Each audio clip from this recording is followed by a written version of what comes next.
Thank you so much.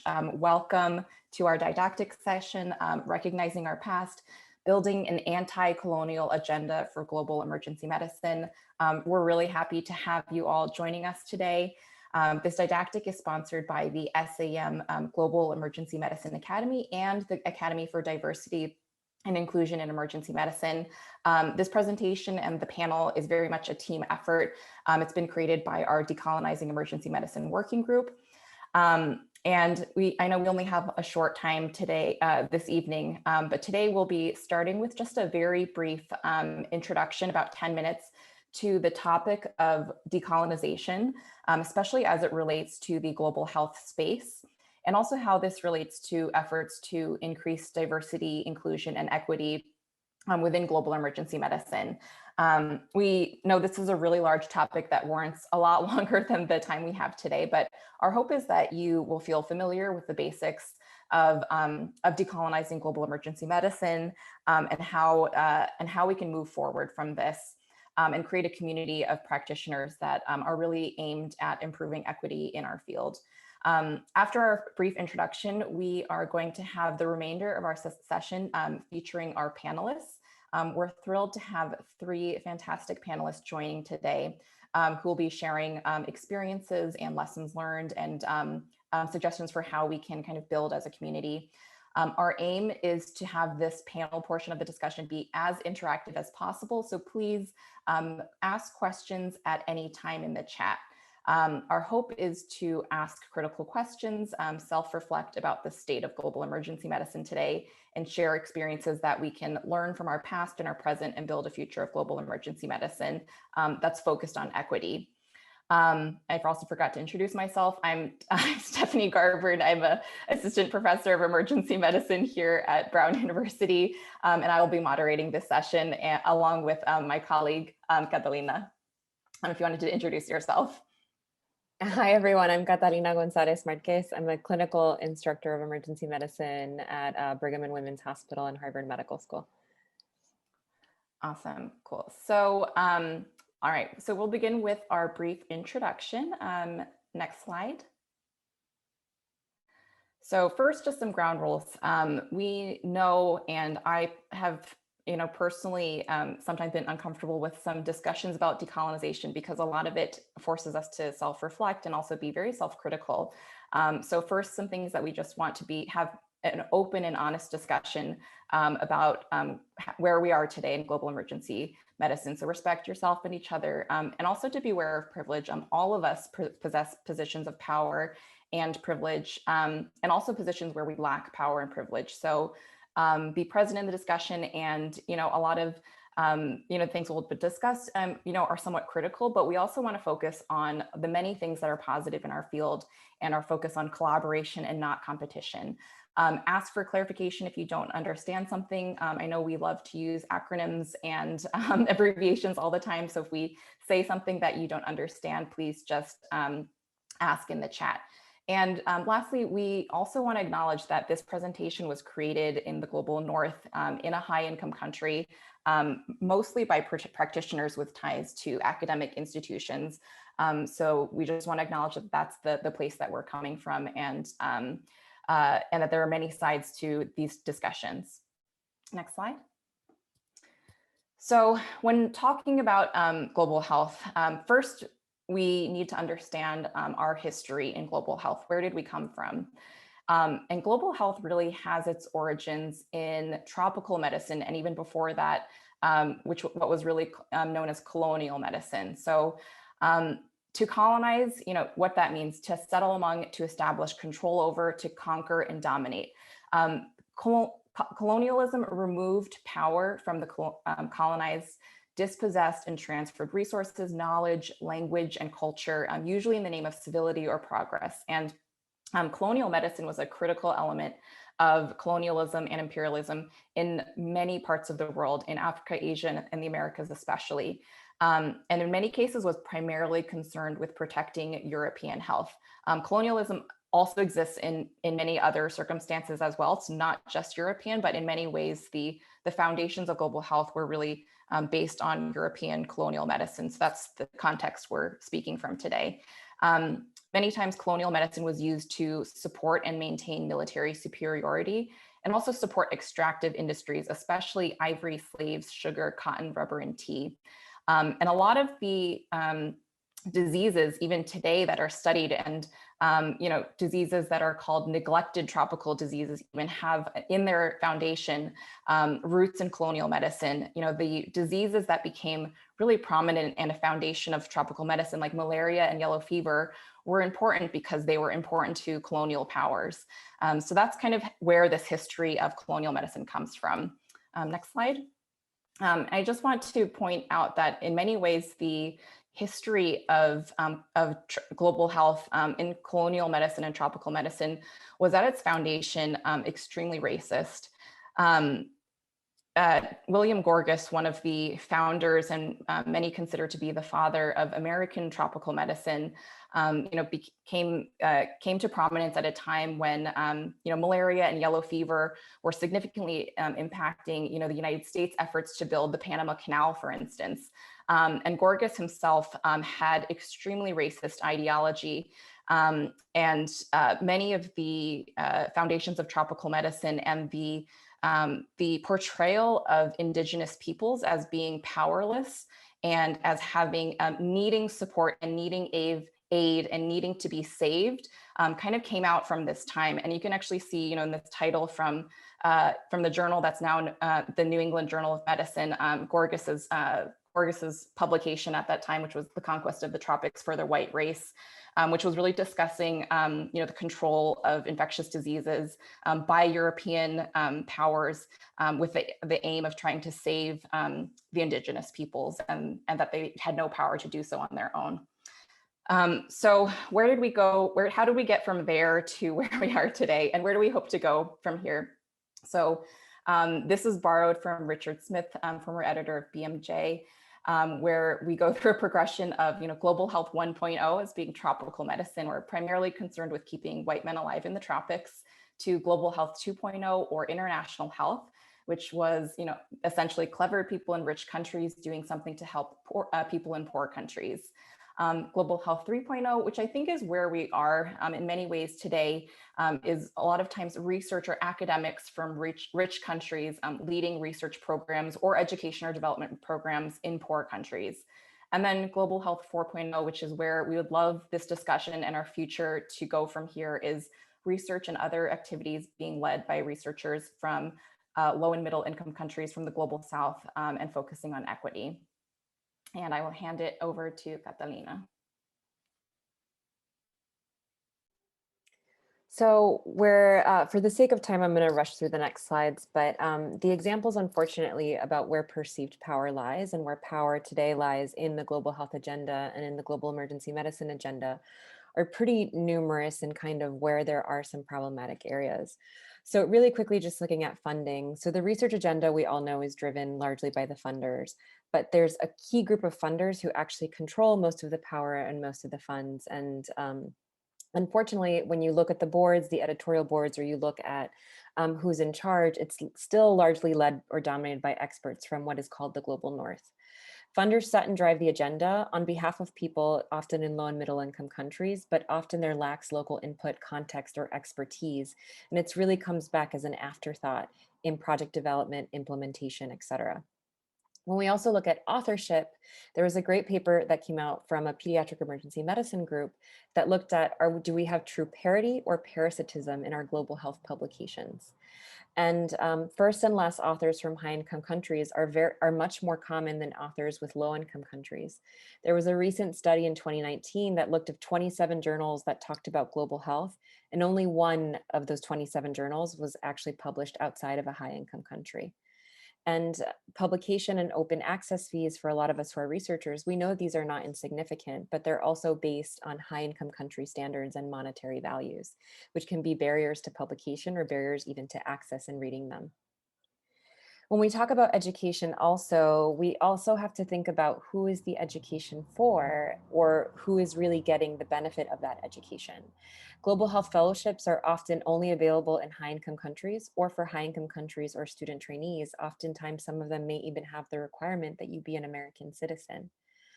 Lack of reciprocity regarding educational opportunities is unfortunately quite pervasive and something that I know we have all expressed some discomfort about. Medical volunteerism or students or trainees from high-income countries kind of doing things that or performing procedures that they would never be allowed to do without supervision in their home institutions. And the exchange opportunities are not, there's often not a lot of reciprocity in that there's fewer opportunities for those from low and middle income countries to come and do training or things that we would do in their countries. So, what does decolonization really mean? It's a wide range of ideas. It's become kind of this hot buzzword, but what does that mean for everyone? In simple terms, there is a global north-south divide that's incredibly problematic. And we kind of want to disrupt those barriers and kind of change that unidirectional flow. But in words, because some of us are visual people, some of us are words people, decolonizing global health really the goal is to weed out Western biases and approaches. We need to address the pervasive power imbalances in representation, in resources, but also in language. The way that we talk about other countries can be extremely problematic because we need to deconstruct colonial ideologies of perceived superiority and really deconstruct the privilege of Western thought and approaches. We have to value and truly revitalize local knowledge and approaches and restore power and control to the colonized. But we also have to recognize in this, like we said at the beginning, is that a lot of the current leading academic voices of decolonization are products of colonization ourselves.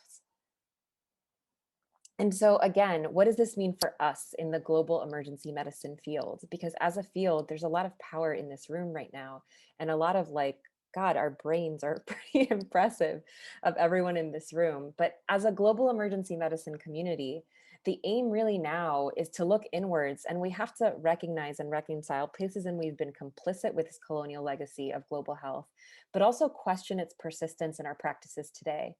And really ask ourselves, is our work replicating the inequities that we actually want to undo? And are we leading to persistent inequities in our future, in our structures and in our policies in the field? And so what's the path forward? And so when we talk about an anti-colonial agenda for global emergency medicine, when we really need to put action behind these questions. So who drives the agenda in research? Who dominates the authorship?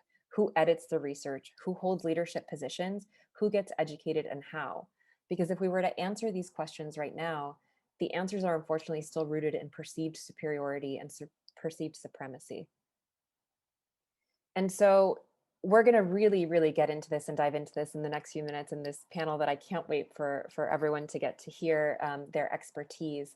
But when we're talking about setting an anti-colonial agenda for ourselves in global emergency medicine, it kind of starts with individuals and needs to end with institutions. So in your individual process, it's a process of leaning out, of learning to amplify power and leadership of those in low and middle income countries, of examining the language that we use and the structures that we have when we work in low and middle income countries. Really understanding and shift that individual lens from saviorism, which can be incredibly problematic, to supporter. When we're talking about institutional change, we're talking about increasing local resources and expertise, questioning motivations and challenging perceived assumptions of superiority, and really thinking about the benefit of what we're doing and who it's truly benefiting. Designing research studies that are led by local research and not bringing in local staff as an afterthought of an already developed and planned project. And without further ado, I'll turn it back over to Dr. Garburn to introduce our really wonderful panel. Fantastic. So we're really excited to be having three speakers joining us today. First is Dr. Mona Lisa Muchatuda, who is Assistant Professor of Emergency Medicine at SUNY Downstate Medical Center in New York. She's a fellowship trained in global emergency medicine and considers herself a hybrid EM practitioner. She is a native of the Global South with medical and family ties to Zimbabwe, but trained and came to age in her career in the Global North. Her lived experiences working both locally in the United States and abroad and interacting on both sides of the global health table have emphasized to her how important the concept of decolonizing emergency medicine is. And she seeks out participation in academic and social activities that emphasize socially responsible and culturally competent medical training, career progression, and clinical practice in global EM. Next, we also have Dr. Nana Seifa, who is an emergency medicine and critical care physician in the Department of EM at the University of Michigan. He earned his degree in medicine at the University of Ghana Medical School, completed residency at Oakland University, Beaumont School of Medicine, and critical care fellowship at the Brigham and Women's Hospital. Also has an MPH from the University of Michigan School of Public Health. And his research interests include developing modalities for developing high fidelity clinical education and skills development in areas where resources are very limited. And lastly, and we are very privileged to have Dr. Dutta joining us today, is Sanjukta Dutta, who's the consultant and head of the emergency department of Fortis Hospital in Kolkata, India. She is the leader of the Master of Emergency Medicine course for the Society of Emergency Medicine in India, and was one of the organizers to host the first ever emergency medicine conference of Eastern India. Dr. Dutta has worked relentlessly towards improving emergency care in her community, from arranging conferences, training on basic advanced life support, trauma management, and first aid in Kolkata, a city that has been witnessing a major shift and improvements in pre-hospital and emergency care in recent years. So welcome to all of our panelists. Please feel free to ask, for our audience, to ask any questions in the chat box. And we would love to hear from the panelists' experiences about current, past experiences regarding colonialism in emergency medicine. So feel free to ask any questions in the chat, and we will field them towards the panelists. I guess we could just start. Can I? All right, so I guess I wanted to just say I'm really, really excited to be here talking about this. I guess just thinking about sort of the time that we're in America right now, kind of with social responsibility, kind of being a big thing with Black Lives Matter, and even kind of with the attacks on Asian Americans. Race seems to be a really big thing sort of going on in our communities right now. And so, you know, when I joined this working group, when I found out about this working group, I was really excited because I think these are things that our Global South partners have always been thinking about. And we've just, and I think within the global health community, we've spent a lot of time and effort thinking about some of the issues around this. I know within my fellowship and my fellowship directors, these were things that we did before we deployed to go out into the field and work and see patients. But I think this was a very opportune conversation to be having in this time at this space, so that as we evolve through some of the social changes that are happening within our community, that we're not leaving our Global South partners behind. So I'm really excited to be part of this, and just looking forward to just sharing my own experiences. So if we have a little bit of a shy room, I'll get us started. And I think for our panelists, I think a question that a lot of people have is, what recommendations do you have that you think could possibly help improve equity and power imbalances in a lot of partnerships between high income and low middle income countries?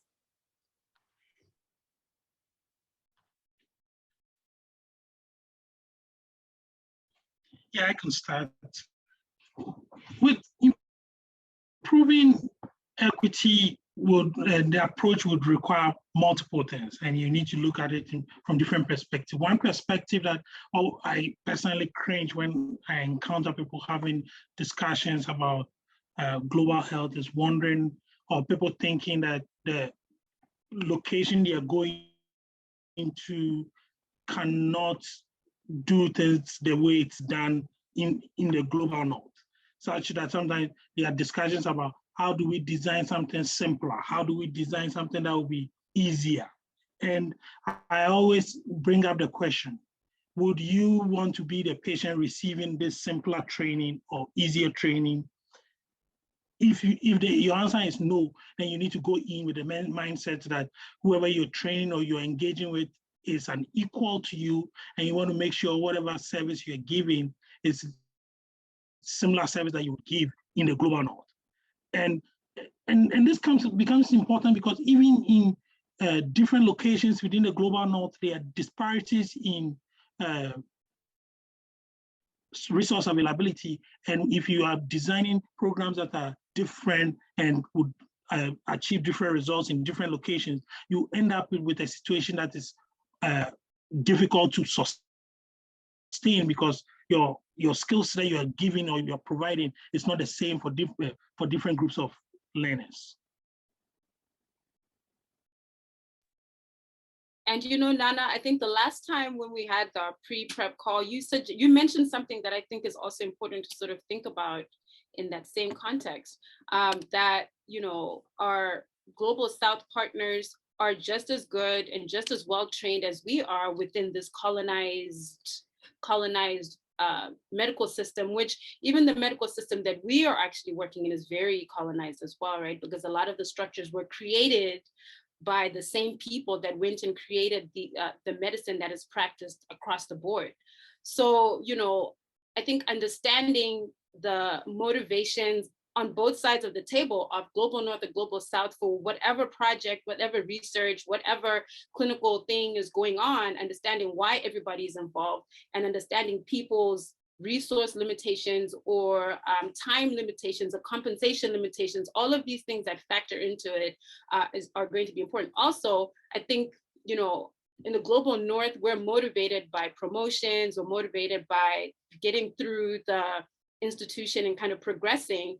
Are promotions similar in those areas, in the global South areas as they are here, that promotion process? So understanding that is going to be something that's really, really important, because maybe we're focused on publications, but that's not necessarily anything that's going to get that person promoted. And so they're not going to be motivated to do some of those things, not because they don't want to, but they just can't. I mean, have you ever thought about engaging community doctors to do academic work? I think that's sort of the realm that you need to think about it. Like, community docs don't want to, they're just as intelligent as we are.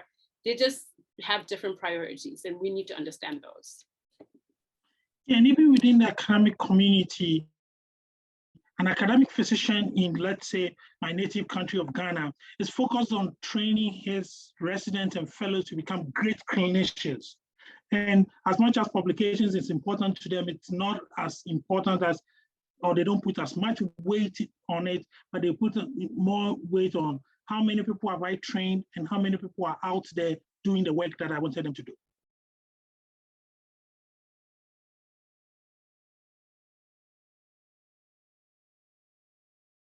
I think I was not audible. So, yeah, thanks for having me here. It was a nice introduction, and I'm really, really very happy to be part of it. And I'm really energized to see that probably I am right now sitting only person in the global North, South. And actually, this is a topic we don't discuss a lot. In the field of emergency medicine, there are topics which we discuss about the colonization of global healthcare, but the global emergency medicine is also something we really need to look at. But I'm kind of optimist in everything. So here what I feel is there are two things which are actually problematic. One is our mindset, and the another thing is the money orientation. Now, if I talk about mindset, I don't think, we have bad intentions, or the global North people or the rich or privileged people have any negative intentions. But the thing is, there are some notions, there are some assumptions which are already there in the back of our minds, which probably we also do not know. We have the idea that these people should be like this, these people should have, will have bad hygiene, these people will have the communicable diseases, these people will not be able to do this perfectly. So these notions, we need to first look at ourselves. We should check our own reflection, and we need to revisit and revise those mindsets so that we can create a concept of equality within ourselves, within our own minds. And then I believe there is lack of knowledge about each other. It's not that we are not willing to do good for the population, or we are not willing to do some beneficial act or training or research. But the thing is, we need to know what the local population needs, what the target population needs. That is the main priority. while we are planning something. Now, for this, we really need to engage people. We need to collaborate with people who are in the global south or in the global, the communities where we are actually thinking of working. So the person should not be just, based on the colors or where he is situated, but this person should be, or group should be chosen in the way that they will have first-hand experience of that particular location and regarding the needs of the local people for which we are planning to work. And we need to think what planning we have done and what our goal is. And it should be beneficial for the target group. So if we can create this mindset, I think the half of job would be done. And the next part is a bit difficult, which is profit orientation. We all know that all the healthcare industries, mostly it is run by profit oriented industries. I personally hate industrialization of healthcare. It does good in many instances that can bring high-end interventions or high-end machineries, but at the same time they do worse things as well.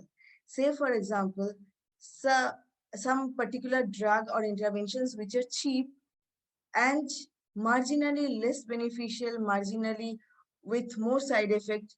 But these drugs or interventions are going out of practice because of the researches which are funded and which are actually comparing these drugs or interventions with some pricey alternatives. So those are the things which we need to think of, and then only we will be able to intervene there and do something better. So that is what I need to tell. Thank you so much. So we do have a question in the chat. I think we might have touched on this, but I think there might be some things that maybe we didn't necessarily say more explicitly. So from Dr. Amr, from the US side, medical school education is filled with historical generalizations, biases about the global South. Understandably, this happens most in infectious disease teaching, which are often either reinforced or not corrected during training. Would you agree? And where do you suggest is the place to start to address this? I think one of the places to address this is a forum like this one, where we have more detailed discussions. That when it comes to residency training, as I always tell my residents, is focused on doing one thing, mostly to train you to become a great clinician. So some nuanced things about some of these issues you may have one or two conference discussions about it, but you may not have the time to go in depth. So opportunities to be at SAEM to discuss something like this is one of the starts to addressing this issue. Also at the same time, ensuring that as we get into educating medical students, we go into those interactions with an informed perspective to also help address some of these things. Look, the textbooks and stuff that are used in medical school are written and set in a way that sometimes it takes years, if not decades, to vary some of those teaching materials.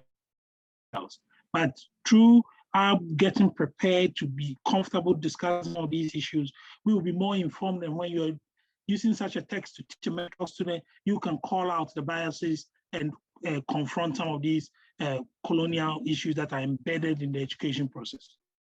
Mm-hmm. I completely agree with that. I also think, just to kind of piggyback on that, some of these generalizations are not necessarily just limited to global health. And I think sometimes some ways to make it relatable to people that do not consider themselves to be global health practitioners is to remind them that, we are becoming a globalized world, right? You're not going to work. There's no place in the world that you can literally go and work that you may not find an immigrant. So if you, I work in East Flatbush in Brooklyn, deep Brooklyn, and the majority of our population are Latinx, and we also have a lot of Caribbeans and African people that live within our community. So you can't necessarily tell yourself that you necessarily need to leave the country to practice global health, because a lot of these people come to America and have some of these concepts or perceptions of how medicine is going to be. And then when they come into our institutions, and we don't necessarily realize that we're practicing some of these things that they really expected from us because from their colonial experiences, but we are, and it's hard for us to sort of acknowledge it because we don't really realize where these institutions came from. So, you know, to answer directly, Amir, I think sometimes you can talk to, so we're actually planning on launching a decolonization lecture series within our medical students so that when they do go abroad, we realize it's literally one lecture or maybe, you know, a couple of sessions where we sit down and talk to them, but at least they've heard it mentioned to them at least once and maybe can have some open eyes when they go out in the world. Also sort of making it an everyday thing within those clinical experience with your residents when you're teaching and interacting, seeing patients, point out to them like, listen, this patient is refusing this thing because maybe they're thinking about it in this concept. I mean, we're seeing it with vaccine hesitancy right now, that some of the reasons people are refusing these are things that we don't understand, but if we delved deeper into some of their background history, it might help us, but because we're in America, we've closed our minds out and we only start thinking about decolonization when we go, or power struggles when we go outside of the country. Just to chip in there and give an example that may bring this closer to home, I always tell my residents, you don't need to leave the US to practice global health. And there are colonized populations within the United States walls. For instance, the Indian Health Service, some of the struggles and issues that are confronted by them are similar to some of the issues we try to address when we go on global health project. So having that broader perspective allows people to realize that being conscious of the colonization, the impact of it, or to apply it, whether you are in the United States or you are in India or you are anywhere. Global health addresses global issues which confront every single nation, irrespective of whether you are in the global north or south. Yeah, I totally agree with both of them, but I have something to say that, like today, if you are talking about the biases, the way the chat is says that regarding infectious diseases, but I believe we will be bound to come out of this notion very soon, because nowadays the way the globalization is there, I'm talking about geographical way, I mean the people are immigrating, there are flights traveling 24/7 across the countries. So you can see the COVID-19. Before this, there probably was no pandemic which were so widespread all over the world. They were localized because we had no this kind of connection or globalization. Now the stage has come where if there is an infectious disease in a country, there is high chance that it will also be globalized. We will get this everywhere. The possibility is so high. So if we keep these biases that it will be in this particular countries, this will be in this part of the globe, I think that days are gone, and we need to prepare ourselves to treat this whole world as a global community where everybody would be eager to help every fellow human being. So that would be the real decolonization, and that is required today. So we have a couple of topics, and of course, in like our last few minutes of the panel, but we have a question from Tim, and he is asking, he's saying, this question goes back to something that Dr. Muchachuta mentioned about different priorities between clinicians in the global north and global south. How do you think that that gap can be closed? Is it solely the responsibility of high-income countries to change their perspective and consider LMIC priorities, or what role can LMICs play in changing this paradigm? Yeah, I'd like to answer that. I really do not believe all the topics or all the priorities should be like, this is the priority of global north and this is the priority of global south. It may not be like that. We definitely can find out topics, we definitely can find out studies which will benefit both. So it is not always that you do a project and one particular person is gaining the result. So it's not like that. I can give you one example. I was a part of postgraduate fellowship program in India, which was offered by US universities in collaboration with Indian hospital. So back in 2008, what India needed was a concept of emergency medicine. It was not the actual clinical skills, like how to ventilate or how to intubate or how to resuscitate, but more than that, it was the concept of emergency medicine which was not there in India. So in that course, we had opportunity here, students from India and also the faculties, they went to US, stayed in the US emergency departments for a couple of weeks. At the same time, the US fellows, they came to our emergencies every month for a week. So they also were exposed to a country which were actually having the budding emergency medicine. And we also got exposure to a country where the emergency medicine is doing really good. So that, I believe, benefited both. I mean, India definitely probably was more beneficial for India, because from that point, we actually gone forward, and now every Indian, at least the private hospitals, has got world-class emergency medicine departments. Whereas back then, I remember I was sitting in the emergency rooms to take care of some bruises and cuts and direct the patients to different specialties. So that was the scenario, and now we have reached here. But I believe monetarily and in terms of the gain, in terms of emergency medicine, it was beneficial for both the partners. So I think we can definitely find out our projects in such a way that it would be beneficial for both. I agree with that. I think, I feel my impression is that the original field is not equal to begin with. So we have the opportunity to go and experience clinical experiences. Our medical students can do that. Residents can do that within their elective time. Fellows have been able to do that, and faculty as well. And I know our medical, and this is something that we've just taken as this is what happens. Our institutions don't allow people to come from other places and come and practice here. However, we're given the privilege to be able to get a temporary license when you go somewhere and practice, or just observe. And I think that's something that on an institutional level, a lot of us can maybe work with our different institutions as the Global North partners to make this opportunity, so that maybe our Global South partners can come and be here with us the same way that we come there and experience their medical system. And maybe then they can see things that we have blinders to too. So that's, in my opinion, that's what I think, because Global South places have traditional medicines that they know that were not even part of colonial medicine at all. And we have no clue about that. And they'll come here and tell us certain things that we could potentially do. COVID, we learned that there were just things that we were doing that Global South people probably, if the pandemic, maybe it started in the South, we might have been in a better place than we are today. I don't know. And also what I feel is, suppose a person from Global North is planning a study, an international study with the Global South. I don't really believe this person is, not expecting any benefit to the local population. Probably that knowledge is not there, that what is going to benefit people. So I think if there is proper collaboration, proper partnership, so that whenever we are planning something, we know how it is going to benefit the target population.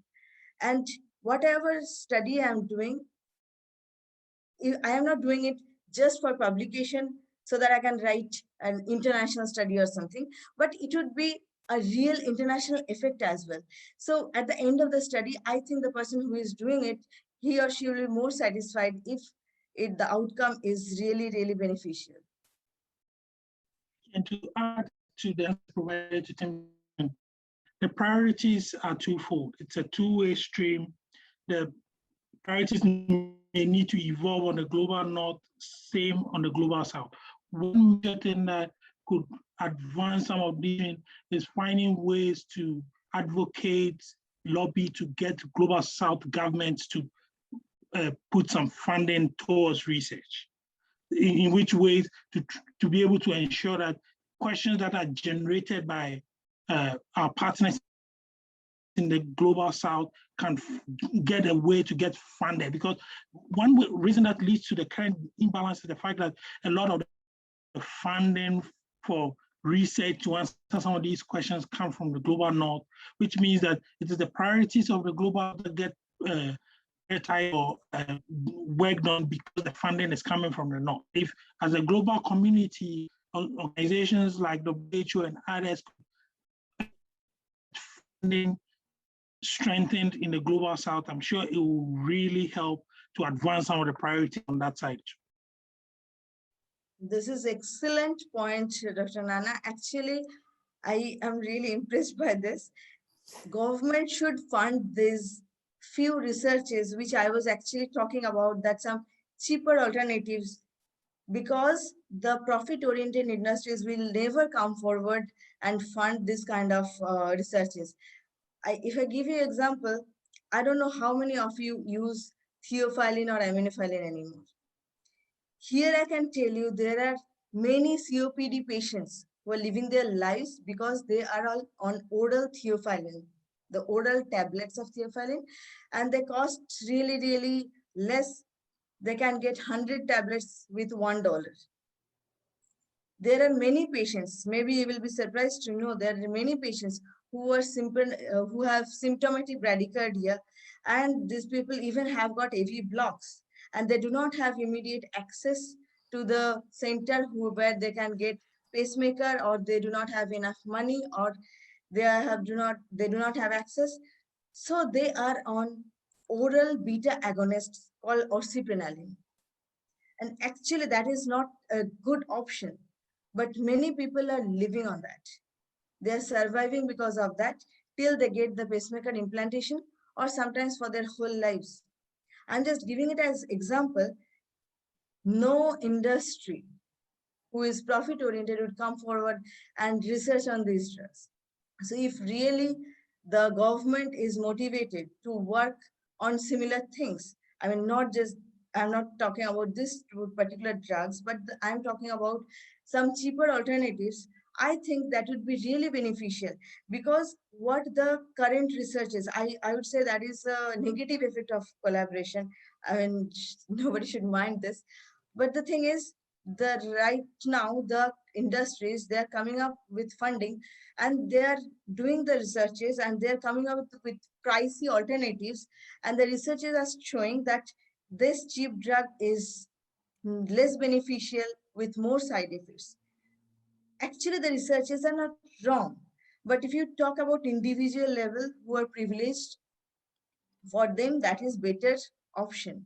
But the underprivileged people who are poor, who cannot afford, for them, some cheaper alternatives should be there, which are actually going out of medical practice because of these researches. So if we can motivate this government or these organizations who are not behind just money, I think that would be a great idea to look into this, to bring equity and do some beneficial activity for this underprivileged population.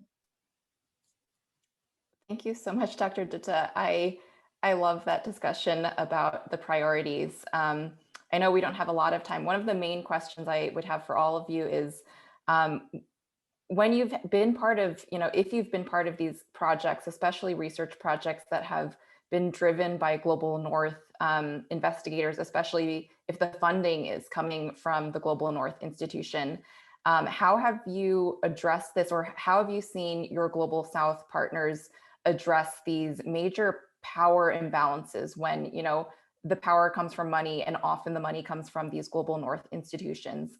What has been your approach to that? Maybe Dr. Dutta, we can start again with you. See, as I think Katerina was saying, if you plan everything and then come to us, I mean, there is no point. I mean, if we start the discussion early, while you are in the planning stage, definitely we can sit together and work together on everything, on every aspect of the study. As I said, I am optimist, and I don't believe that the people have got bad intentions. One of my US friend, she wanted to study emergency medicine in India, and her questionnaire was like, how the waiting room is, how long you need to wait, do you have washroom, do you have clean water, do you have drinking water, these kind of things. So I told her that, see, India doesn't have proper emergency medicine in many rural areas. They do not have waiting room even, and you were asking about waiting room facilities. They do not have resuscitation machineries. I mean, they even do not have the ventilator, defibrillator, transcatheter spacing. These things are not there. So we can actually rethink and plan it in a different way. So I believe in every study, if the partner, the person with whom you're collaborating is involved from the beginning, I think everybody can come together and give their inputs. So that is a better way to do this. And I always try to tell it upfront that, yes, these are the things which is required for our community, and these are the things we do not need. So I think people took it nicely because they came with good intention. So if the knowledge is lacking that this local population will be needing this, I think they will come up with something which is not related. So just we can sit together and do it together. I think that is the key. Awesome. I can Thank answer you. too, Stephanie. So I felt like I'm a hybrid, right? Like I said, like my trained in the US and then would work clinically in Africa and have been born and raised in Zim. But I didn't go to medical school in Africa. I didn't go to residency in Africa. So my perception of everything medical honestly would be global north perception. The only difference is I do remember my own family members going through the global south medical experiences, and then also going back and practicing and doing research projects with partners. So when I walk in a room with my colleagues from my global north world, a lot of the times I have the same eyes that my partners are using, right? But then the difference is when I introduce myself and they see my name, or I do mention that I'm Zimbabwean, I have these experiences where people will come and whisper things to me like, Doc, what's going on? Why are you doing this? Where's the money coming from? It's the more I'm getting the real questions. People are literally asking me the real things. Well, how are we going to do this? This doesn't make sense. I hear that. And so what I would say is, like Dr. Dutta mentioned, you want to know what they want or what makes sense, but you also have to be in the space where you realize that you don't know anything. And these people are looking at you like, why are you here wasting time? These projects that you're trying to do not make sense here. And you need to humble yourself and be open to those experiences. Sometimes people are going to be very polite and not say anything to you. It's not that they don't know. They're just being polite, and they, you've spent a lot of time, effort, traveling, money, you brought your bosses with you. They don't want you to feel like you wasted your time. And that's very cultural. You'd have to understand the culture to understand that people would just encourage you to do things out of politeness. And so, using the resources, getting very comfortable with your partners to where you empower them to tell you that this makes no sense. Or if you know that this person is not going to be comfortable to tell you that, find someone that can get that information from you before you go, put all of your effort into a project that doesn't work. And we did that on one of my fellowship projects, and I had people whispering things to me on this side, and then I'll go back and tell my fellowship director and my research coordinator that, hey, I don't know, I don't think it's going to work. And we adjusted it and the project worked better than we had planned it. And I think that's another way to interact. Find somebody that can translate. So I Yeah, feel absolutely. terrible because we have more questions, but we're actually out of time. And I think we're going to get kicked out of the Zoom room soon. And I feel so bad because I know that this is such a rich discussion and I really want to keep it going. And Kelly, I see your question and it's a great question. And I wish we could get to it, but we're actually out of time and I'm so sorry. But just to kind of close out, because I think we're going to get kicked out any second now. This is just something that Dr. Dutta also said. So this is a phrase from Leela Watson. So if you've come here to help me, you're wasting your time. But if you've come because your liberation is bound with mine, then let us work together. And I think that that's really kind of where we need to go. But this is a really, really rich discussion. And I think that there's so much action and so much discussion to be had. So I wanted to give everyone's contact information. This is our speakers, this is the moderators, and also wanted to make sure that we really acknowledged the people who have helped make this possible, which is the GIMA Diversity, Equity, and Inclusion Committee and the Decolonizing Global Emergency Medicine Task Force. It's not just Stephanie and I, it's a huge group effort. But please reach out to us, and please reach out to our panelists. And if we could really thank our panelists for being here and their time. And I'm sorry to be the bad person and cut it all off. I feel like I want it to keep going as well, and I would, but unfortunately we're out of time. I'm so sorry. Yeah, and if you want to keep the discussion going, our aim was never to have this be a thorough discussion on the topic, but hopefully get you interested. We're always looking for more people to join our working group. So if you're interested, email either Catalina or myself, and we will be happy to add you to our next calls. We have a monthly call. And lastly, just before you depart for your evening, we do have efforts to actually create educational material. There's actually a new course on decolonization that's actually being created by a group of pediatricians, but our working group is now collaborating with them to create material focused on decolonizing global health and making this a norm and a part of everyone's training as, as our future generation of global EM practitioners begins their careers. So thank you so much, Dr. Seifa, Dr. Dutta, Dr. Muchatuda. This was an incredible discussion, and thank you so much for joining us today. Nana, I know you had wanted to say something before I cut you off. Just keep talking until they kick us out, maybe. Yeah. Yes. No, I was going to say, where things, if you go into these interactions, treating the person on the other side of the table as an equal, they are more comfortable to tell you the truth. I've had a experience of sitting on both sides of the table, where I did med school in Ghana and I did residency here. And when I'm interacting with folks on, irrespective of the path, you want to go in looking at the person and saying, oh, this could be me. The size of the table could change, and how do you make sure you're treating the person on the other side the way you would want to be treated? And if you go in that way, if you tell the person the truth, and as Mona said, there are places where a smile and a nod do not necessarily mean we agree. It may just mean, oh, I'm being nice, but if you really want me to tell you, just give me the room and I'm going to call it out to you. But if you don't get to the point where the person sees themselves as an equal to you and they are comfortable to just spill the beans as it may, then they would nod and smile and do the research, and you gather the data. They themselves know all you have is